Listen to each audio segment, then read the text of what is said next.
As much of the world heads into the Easter weekend, the violence continues in Syria ahead of a supposed ceasefire next week.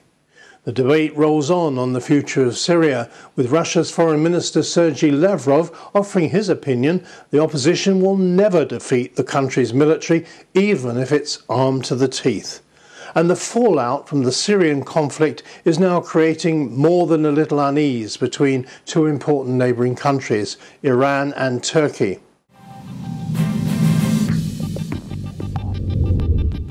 Welcome to Agenda, where I'll discuss Turkey's tricky balancing act with Stratfor's Director of Analysis, Reva Bhalla. First, I asked Reva about what most observers think are the very slim chances of peace and Mr. Lavrov's intervention. Well, I don't think that many people have high hopes for the ceasefire itself. Remember that a lot of these similar promises have been made in the past, and the Syrian regime is also making demands that it will cease its attacks as long as the opposition ceases its violence. And I don't see either of those sides backing off of this conflict anytime soon. But at the very least, the regime involving itself and participating in this UN-backed ceasefire plan gives the regime some more international recognition as a legitimate player in this conflict, a legitimate player in the negotiation. And so that de facto recognition is something that the regime is certainly craving, and the Russians are happy to give that to them. Now, the Russian statement today on the insurgency was very appropriate, because while we do see a developing and increasingly murky jihadist insurgency in Syria, it's going to take a lot of time and a lot of resources before those insurgents are going to be able to even meaningfully resist the regime's forces.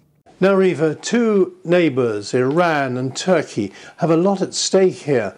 When George Friedman and I discussed this some months ago, the Turks were apprehensive about getting too involved in the Syrian issue. But this week, there's been some interesting developments. It's been an interesting week, Colin. If you look at the previous week, the Turkish Prime Minister was in Iran, and he left that meeting with a date set for nuclear negotiations to resume with Iran and for those talks to be held in Istanbul starting on April 13th. But then everything kind of got derailed after that, because shortly thereafter, the Turks hosted the Friends of Syria conference, in which the Gulf countries pledged a large sum of money for the Syrian rebels. Now, that conference really got to the heart of this geopolitical competition that we see playing out between Iran and Turkey. If you take a step back, you can see clearly why Iran, of course, has an interest in maintaining a foothold in the Levant through an Alawite regime in Syria. At the same time, Turkey has every interest in having Syria fall back into Sunni hands, and preferably under an Islamist power that it can bring under its influence. And so with time, this competition is only going to grow, and Turkey's blatant support for the Syrian opposition is obviously upsetting Iran. But that wasn't the only thing that upset the Iranians this week. Turkey also made a number of other moves that made the Iranians backtrack in this agreement to host the nuclear negotiations in Istanbul. Now, the Iranians are saying they want to hold them in Baghdad, where they actually have real friends. So why have the Turks taken these initiatives when they appear to have rebounded on them? Well, the Turks have a very complex balancing act to maintain, and you can understand that if you just look at the very prime geopolitical real estate that Turkey sits on. That is a very strategic position, but with that, you have to balance your foreign relations. And so when it came to this Iran issue, immediately you see the Turks helping out the Iranians and putting on this nuclear negotiations and allowing Iran to get the political cover for its energy clients to at least resist the U.S.-led sanctions campaign this summer. But then the Turks have a core interest in Syria that they have to maintain. And so then the Turks, following that conference, said that they're actually going to reduce their imports from Iran by 20%. Now, remember, while the Turks are trying to show that the U.S., that yes, they're in compliance with the sanctions deadline that the U.S. has set for June to significantly decrease their imports from Iran, the Turks have been the most active in facilitating Iran in circumventing its sanctions. And so this is all part of the balancing act. So, do you think Turkey can maintain its cutback on Iranian oil? I personally have doubts that the Turks have even cut their imports from Iran by that degree. Again, Turkey has to, and part of its balancing act with Iran, help Iran circumvent those sanctions. And you can bet that there are a lot of smuggling routes that go on between those two countries. But Turkey also offset that move with another move this week in announcing that they may be having second thoughts on their decision to host the X-band radar for the U.S.'s ballistic missile defense system. And that is a very critical issue because remember, the ballistic missile defense plan that the U.S. has been pursuing in Europe is not simply about defending against ballistic missile threats from Iran. This is really about the network of U.S. alliances in this region and deepening the U.S. military footprint in the region to contain Russia and also send a very important political signal to countries like Iran that the U.S. has maintained very strategic relationships with key countries in the region, namely Turkey. And so it was a very big move for Turkey to publicly agree to sign on to the BMD system last September.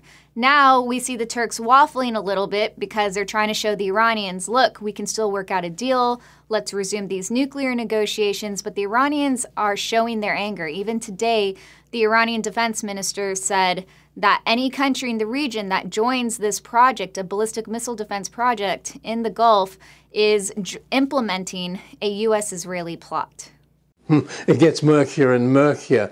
So, summing up, Reva, it looks to me as if Turkey wants to stick its oar in, but it's been very leery about being involved in any serious conflict, particularly with Iran. Yes, exactly, Colin. And that's really the difference between intent and capability. Of course, Turkey is a regional power with deep historical influence, but it's still just early in its resurgence, and it has a lot of things to sort out before it's going to be able to back up its rhetoric with real action. We're seeing that certainly in Syria with a lot of ultimatums, but no action following.